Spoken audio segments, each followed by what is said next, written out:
Sontak Takemichi pun sangat terkejut dan shock berat. Dia langsung berlari dan masuk menuju gedung pemakaman.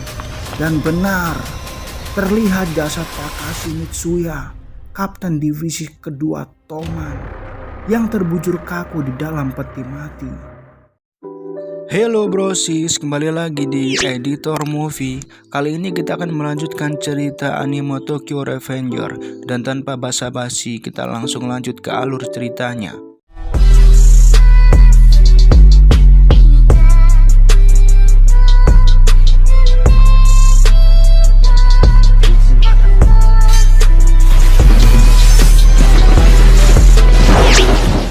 Lanjutan episode sebelumnya.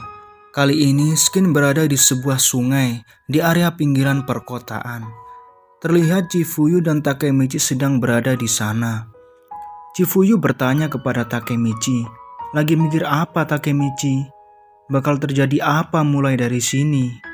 Bahkan kalau Black Dragon punya motif lain, Taiju tidak mati dan Kisaki dilempar dari Toman. Kau tidak punya misi lain dari sini. Jadi kau akan balik kan ke masa depan?"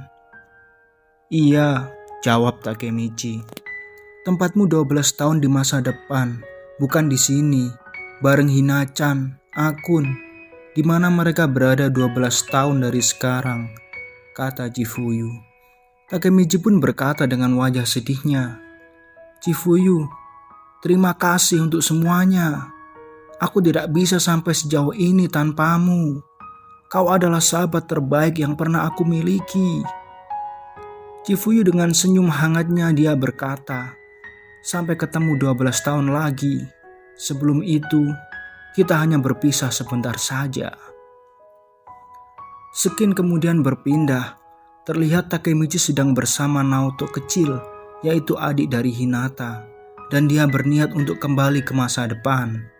Dengan cara berjabat tangan dengan Naoto, Takemichi berkata, "Bersikap baiklah kepada Hina. Bersikap baiklah kepada kakakmu. Jaga Hina untukku." Dengan wajah polosnya, Naoto pun menjawab perkataan Takemichi. "Baiklah Takemichi." Kemudian Takemichi dan Naoto pun berjabat tangan. Sontak kilatan listrik pun terpancar. Takemichi mengingat semua kejadian yang dia alami sebelum pergi ke masa depan. Dia bertemu dengan Maiki dan yang lain satu kali lagi sebelum dia pergi. Dia mengingat semua perkataan Baji. Baji berkata bahwa semua anggota Toman adalah harta. Takemichi mengingat semua anggota Toman. Dengan lantang dia berkata, "Tolong jangan lupakan apa tujuan Baji-san. Tolong tetap kuat. Yang bisa buat era baru adalah kau, Maiki-kun." Setelah itu mereka bersama berfoto untuk terakhir kalinya. Itu adalah kenang-kenangan terakhir Takemichi. Skin kemudian berpindah. Saat ini Takemichi sudah berada di masa depan. Dia terlihat sangat kebingungan. Takemichi berkata, "Di mana aku? Aku kembali. Terakhir kali aku di sini, aku di penjara. Tapi kalau aku nggak di penjara sekarang, berarti alur waktu telah berubah. Berarti Hina telah diselamatkan." Namun dari belakang tiba-tiba datang seorang wanita memanggil Takemichi. Dia berkata, "Hanagaki-kun, sudah lama tidak bertemu. Terima kasih banyak sudah datang ke sini."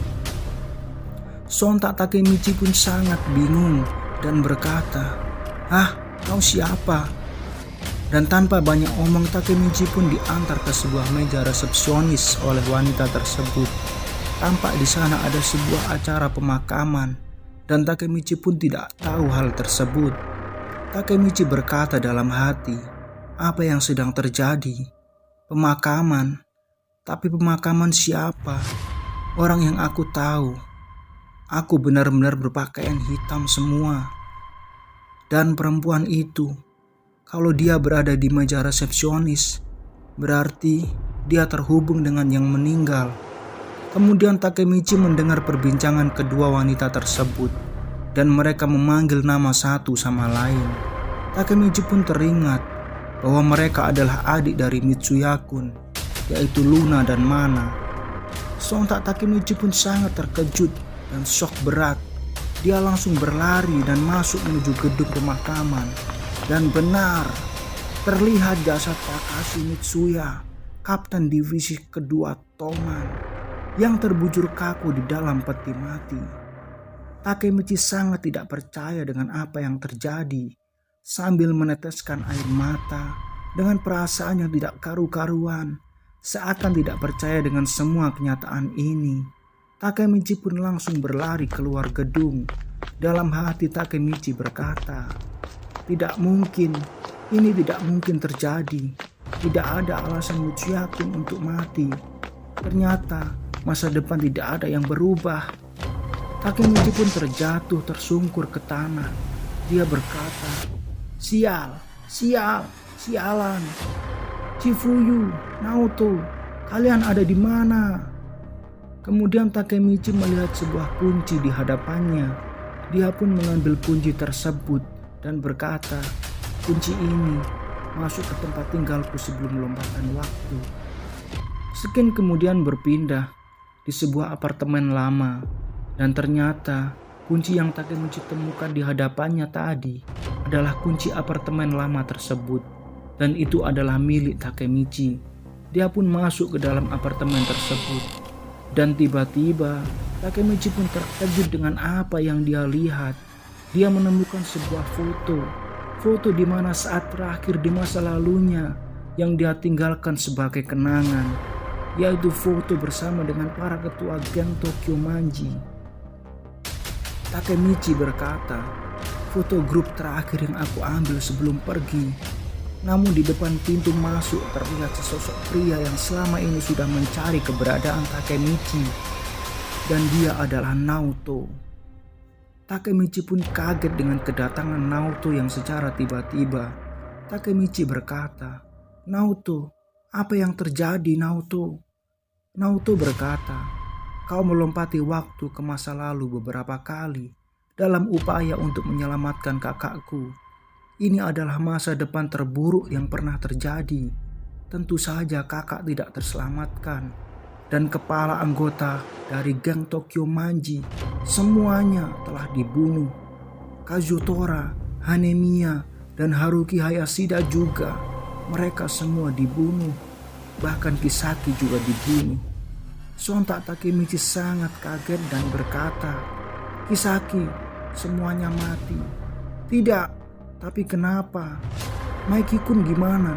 Apa Maiki-kun dibunuh juga?" Naoto menjawab, "Persiapkan dirimu untuk apa yang akan kau dengar."